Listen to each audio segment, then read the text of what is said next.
un petit clin d'œil à cette Coupe World qui est sur le circuit Paul Ricard aujourd'hui avec la porte numéro 30. Les pilotes s'avancent et après ce silence religieux qui est d'abord sur le circuit, dans quelques instants, les moteurs vont partir. C'est parti donc. Vous pouvez les applaudir et les encourager.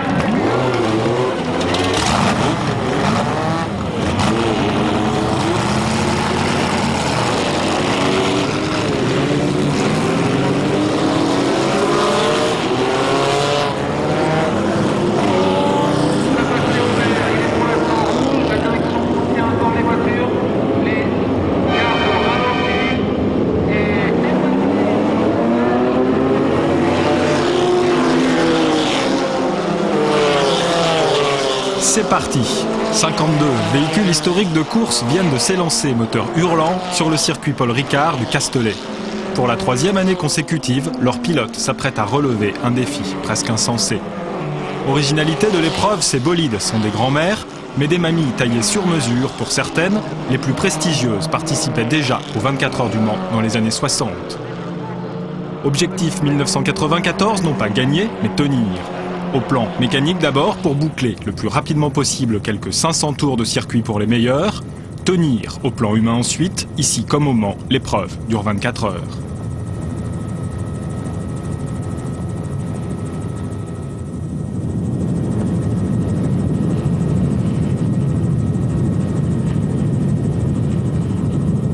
Tous figurent au départ avec des ambitions différentes. Pour l'histoire, Jean-Charles Rédélé, fils du concepteur des Alpines, a pris le volant. Vous êtes donc le fils du concepteur des Alpines. Comment vous êtes-vous préparé à une course comme celle-là? D'abord, on la prépare dans le temps. Les autos que nous avons mis sur la route sont des voitures qu'on a restaurées en 4 ans. Et les préparatifs, on les commence 2 mois avant la course, par des séances d'essai sur circuit. Quels sont les problèmes particuliers qu'on rencontre en course avec des voitures anciennes? Les problèmes particuliers qu'on rencontre, c'est comme les voitures modernes, il faut essayer de rester sur la route. Il faut savoir gérer les freins, la mécanique, la boîte de vitesse, de façon à ce que la voiture arrive au bout de la course. L'épreuve attire chaque année sa cohorte d'équipages étrangers, italiens, belges ou allemands, venus spécialement du Japon. Tsuka Hisashi pilote une Porsche 904.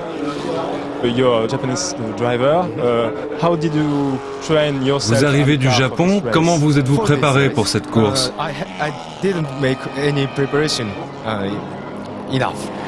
Pour cette course, je ne me suis pas spécialement préparé. Je suis simplement arrivé ici, j'ai essayé cette 904 GTS et c'est tout en ce qui me concerne. Rencontre-t-on des problèmes particuliers avec des voitures anciennes?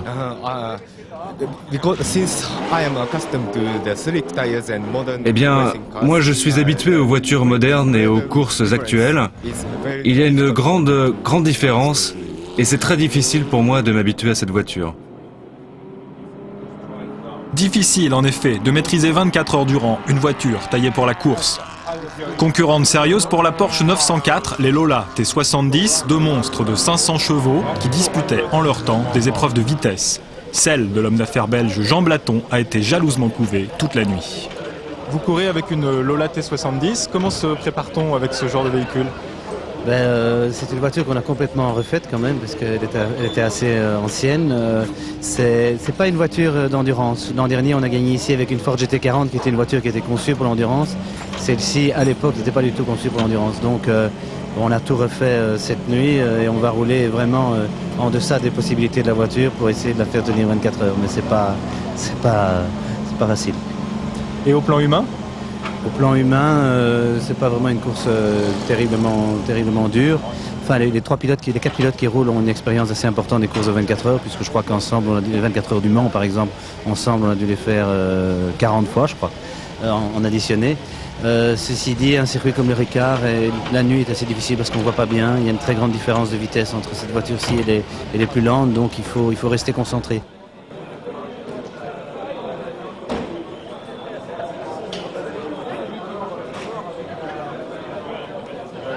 Vous êtes une concurrente spéciale à 2 titres. D'abord parce que vous êtes la seule femme engagée et ensuite parce que vous conduisez une voiture à carrosserie unique. C'est un vrai défi pour vous? Un défi, oui, parce que je pensais qu'il y avait une autre femme, mais bon, d'après ce que vous me dites, je suis la seule. C'est la 3e année que je suis là. Et un défi, non, parce que mon mari aime ce genre de voiture et que j'ai adopté la même passion. C'est une voiture ancienne par rapport à beaucoup de voitures qui tournent cet après-midi. Mais bon, c'est une question d'habitude. Mais du côté des plus petites voitures du plateau, pas question pour autant de faire de la figuration. Vous courez sur une Triumph Spitfire, l'une des plus petites voitures du circuit. Comment est-ce qu'on se prépare avec une voiture comme ça? Bien, disons que c'est assez facile la préparation puisque j'ai l'habitude de conduire des voitures nettement plus performantes. Bon, le sport prototype c'est beaucoup plus pointu, ça pousse beaucoup plus fort, donc c'est un pilotage très précis.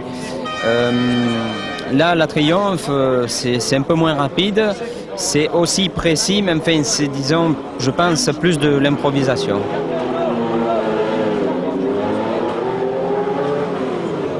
Au plan humain, c'est facile aussi? Oui, assez, parce que bon, c'est quand même décontracté, c'est vraiment sympa. J'ai déjà couru en endurance avec cette équipe, justement. J'ai participé aux 6 heures de Spa. Et c'est décontracté, c'est bien, bon, c'est une autre ambiance. Pronostic difficile donc, mais une certitude, ça va pousser. Alors vous espérez quel résultat? On espère gagner. L'année dernière, on a fini 6e, on espère faire un peu mieux. Bien sûr, j'espère gagner. Rentrer peut-être dans les 20. On espère terminer.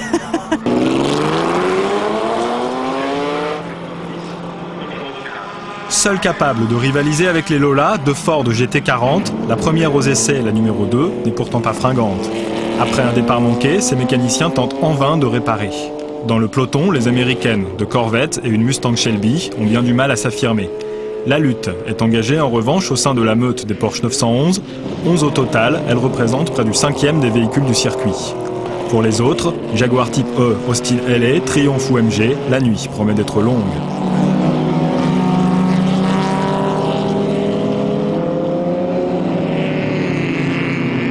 De Viver, le numéro 11, qui va passer devant son coéquipier. Là, 70, numéro 3 de BS, repasse maintenant en tête. Elle va devoir s'arrêter pour ravitailler dans assez peu de temps, mais pour l'instant, la première, elle est elle.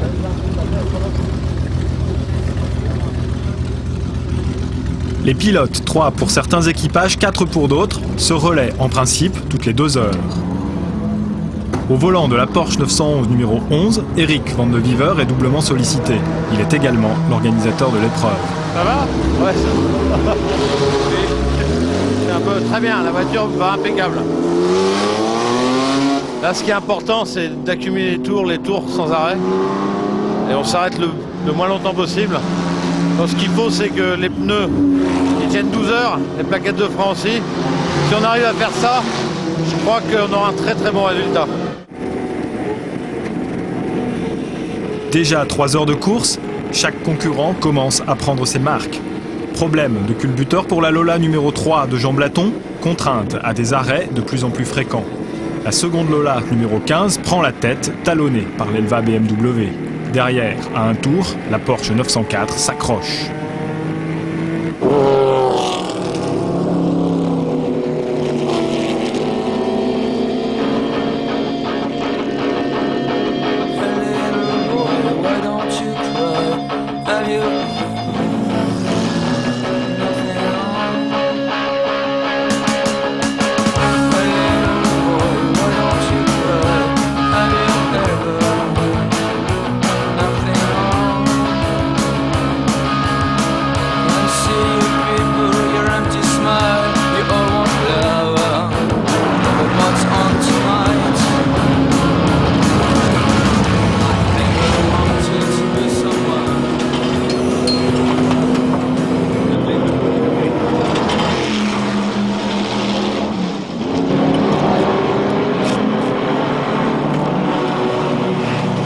Avec la nuit, les écarts commencent à se creuser. Régularité pour certains, la Lola et l'Elva BMW de l'écurie AC Maille qui cumulent les tours. Mais angoisse, puis déception pour l'autre Lola. Explication de l'un de ses pilotes, Pierre Dieudonné. Nous savions que nous prenions un certain risque en engageant cette voiture parce que c'est une voiture de sprint, elle n'a jamais été conçue pour faire 24 heures. Ceci dit, elle avait été extrêmement bien préparée. Et bon, nous heurtons pour le moment un problème de bride de culbuteur, mais que nous nous expliquons pas très bien. Il semble que ce soit plutôt un phénomène vibratoire dans le moteur, peut-être à un certain régime. Et on n'a pas vraiment la cause, mais tout le reste allait très bien. Donc on avait vraiment l'espoir de pouvoir l'amener au bout sans gros ennuis.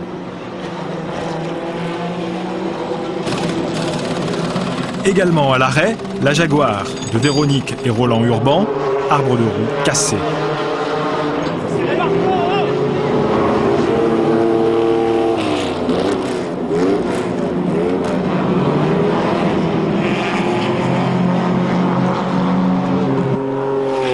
Et pendant ce temps, dans le peloton, les plus entreprenants aimeraient bien battre des records.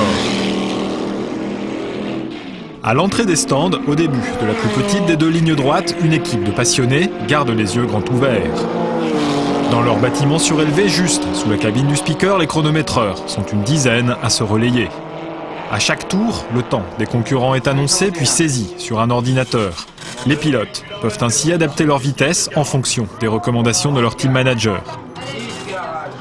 Toutes les heures, le chronométrage publie un point de course. Près des stands, la nuit apporte son lot de malheurs. 50 minutes d'arrêt pour le second prototype Alpine M63, le numéro 61 au pédigré impressionnant. Motif, une simple fuite d'essence. Disque de frein cassé pour la Corvette 83 qui court pour le département du Var. Boîte de vitesse bloquée pour la Jaguar type E numéro 7 et boîte cassée pour la Porsche de l'organisateur Eric Van de Wever. La numéro 11 est à l'arrêt, qu'est-ce qui se passe? Vous étiez le dernier pilote à bord? Oui, tout à fait. En faisant dans le double droite du Bosset 4-3, au moment où il se referme, la troisième s'est mise à chanter vraiment un bruit comme si le pignon n'accrochait plus, donc quatrième. Et ensuite, en remettant la 3, le bruit s'est amplifié. Et sur ce circuit, la troisième est vraiment capitale. Donc le 2-4 est impossible à faire, donc j'ai préféré rentrer. Donc on dépose la boîte. Votre voiture à l'arrêt? Bah oui, je viens d'apprendre ça il y a 2 minutes. J'étais en haut, je m'apprêtais à me changer. Et je crois qu'il y a eu un problème de boîte. Ça se change facilement? Bah, je pense qu'ils vont mettre 1 heure tout de même, mais bon, on va repartir.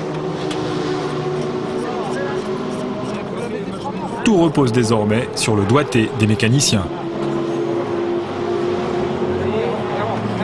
Allez, la vie. C'est parti. Classement à la mi-course. En tête, toujours la Lola numéro 15 de l'équipe Assemaille, suivie de l'Elva à moteur BMW. La nuit porte chance à l'Alpine numéro 18 qui prend sa place à la plus rapide des Porsche 911. Second départ après 1 heure d'arrêt, imposé pour la dernière année par le règlement pour des raisons de sécurité. Il reste 12 heures de course pour des pilotes déjà bien éprouvés.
Dans les stands, les mécaniciens n'ont guère le temps de dormir.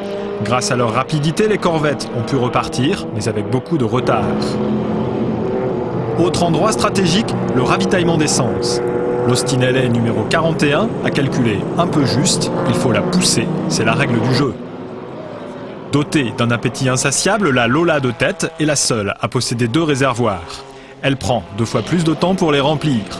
Pour les autres, c'est plus simple, on remplit avec des pompes ordinaires, 5 au total, quelques précieuses minutes d'arrêt, et voilà, c'est reparti.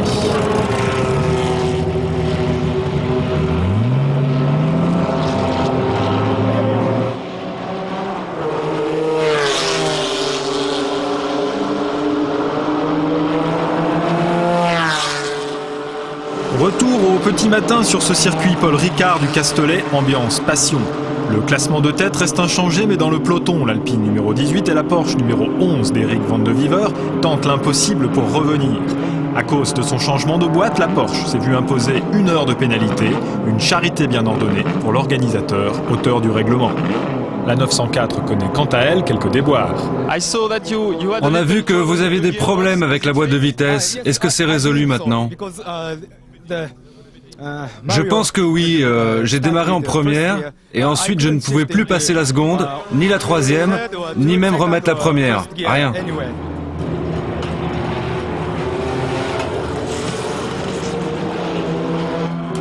Encore une fois, ce sont les mécaniciens qui font la différence. Ceux de la 904 des Allemands ne laissent rien au hasard.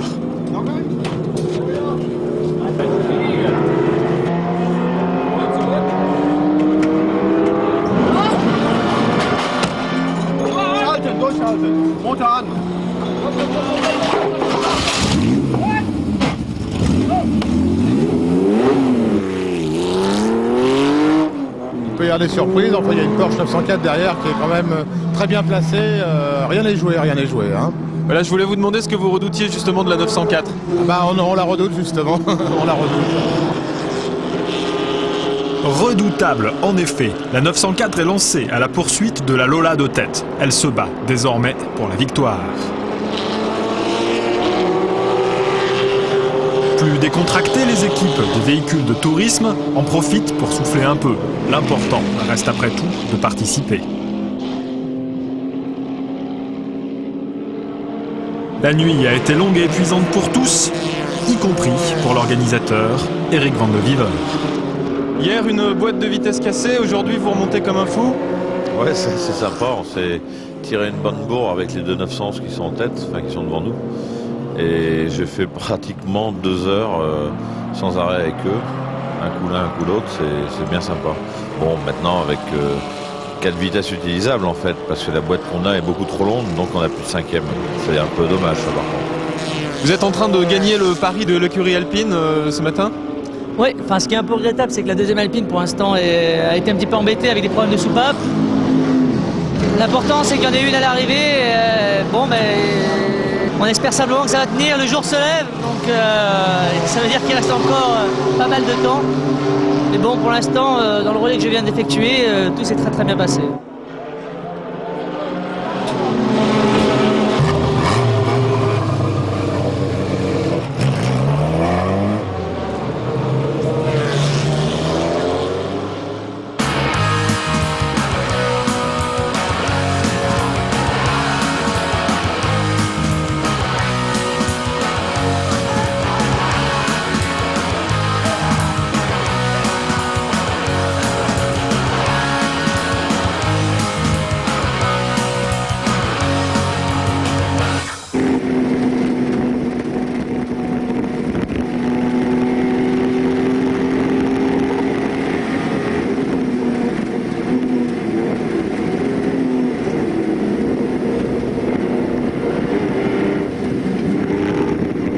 Deux heures avant l'arrivée, la Lola reste en tête, suivie par l'Elva BMW. Victime de ses ennuis mécaniques, la 904 a désormais 13 tours à remonter, talonnée par la GT40. L'Alpine conserve quant à elle sa 5e position, malgré un moteur de 1300 cm3. Vous venez de passer le dernier relais de la Lola qui est en tête, qui est presque au bout maintenant. Ça c'est pas sûr, hein, qu'elle sera en tête à l'arrivée il y a encore 2 heures. Vous avez des frayeurs particulières sur la 904 qui vous talonne? Oh non, là on avait 7 tours d'avance avant de faire le ravitaillement, donc on a peut-être encore 5 tours.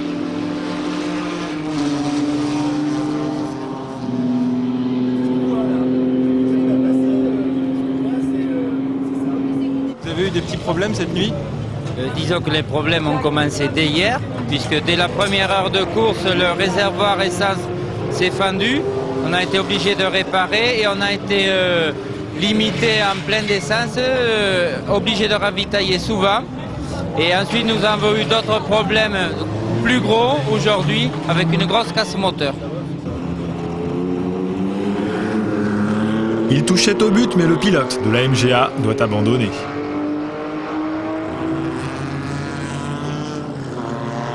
Ça chauffe également pour le moteur de cette Alfa Romeo. Totalement immergé dans l'ambiance de la course, les commissaires de piste réconfortent son pilote et lui conseillent de repartir lentement. L'Alfa va terminer. À 1 heure de la fin, la Triumph Spitfire est 15e, je crois. Comment est-ce que c'est possible de figurer en aussi bonne place avec une voiture comme ça? Tout d'abord, grâce à la fiabilité, la bonne préparation des mécaniciens. Et puis, par la faible consommation aussi. Et les longs relais qu'on a fait, le maximum 1h50 à peu près. Vous êtes en passe de remporter votre pari? Oui, je crois, oui.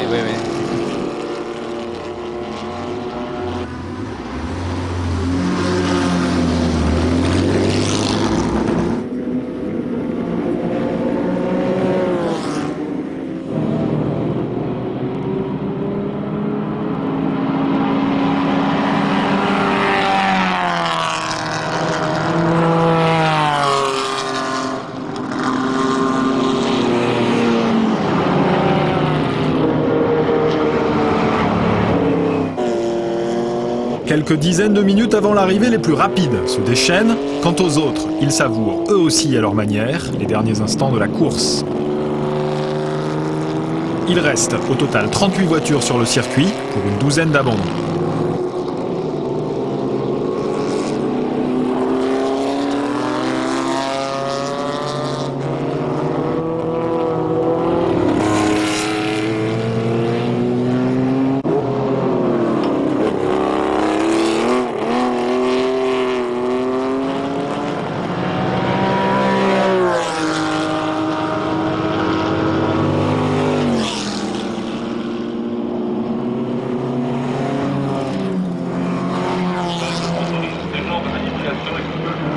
« 15h59 minutes 50 secondes, l'arrivée enfin.